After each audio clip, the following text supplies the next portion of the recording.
Čajničko evanđelje se vraća kući. Čuveno Čajničko evanđelje, oko kojeg je bilo mnogo medijske i nepotrebne polemike prethodnih mjeseci, vraća se sa restauracije iz Beograda u Čajniče.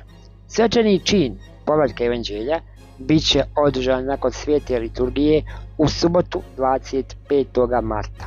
Tom činu prisustvovat će i sam mitropolit Dabrobosanski gospodin Hrizostom.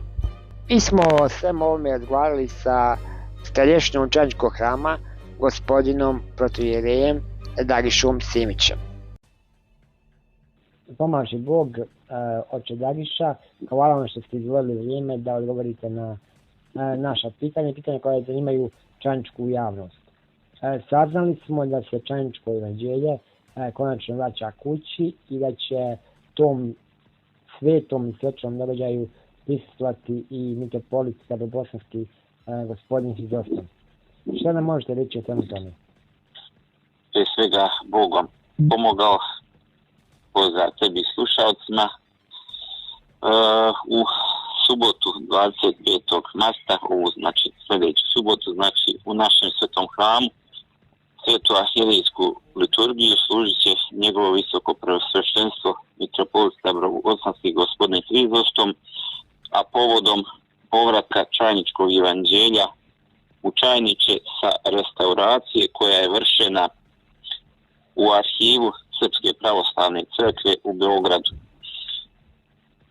Tom prilikom posle služenja svete liturgije obratit će se zamjenik visokoprosvećenog mitropolita Hrizostoma, protoijerej Stavrofor Vladislav Topalović, zatim će se obratiti gospodin Dragan Davidović, direktor sekretarijata za vjere, koji će predati mitropolitu Hrizostomu Čajničko evanđelje.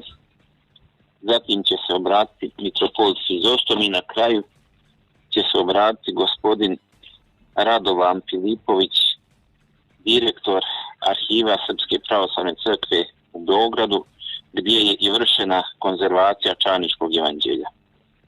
Kada počinje liturgija i kada počinje svete svečanosti prilike, da li znači? Znači, sveta arhijerejska liturgija počinje u 9 časova, a u 11:15 će biti primopredaja Čajničkog evanđelja. Dragi Čajničani, dođite u što većem broju, da svi zajedno dočekamo naše srpsko pravoslavno evanđelje, naše Čajničko evanđelje, naše i samo naše, i ničije više. Bez obzira ko i ko zna kojim razloga bio motivisan, polagao pravo na njega. Niko ne može da otuđi ono što je naše, ono što je dokaz našeg srpskog postojanja vijekovima na ovim prostorima.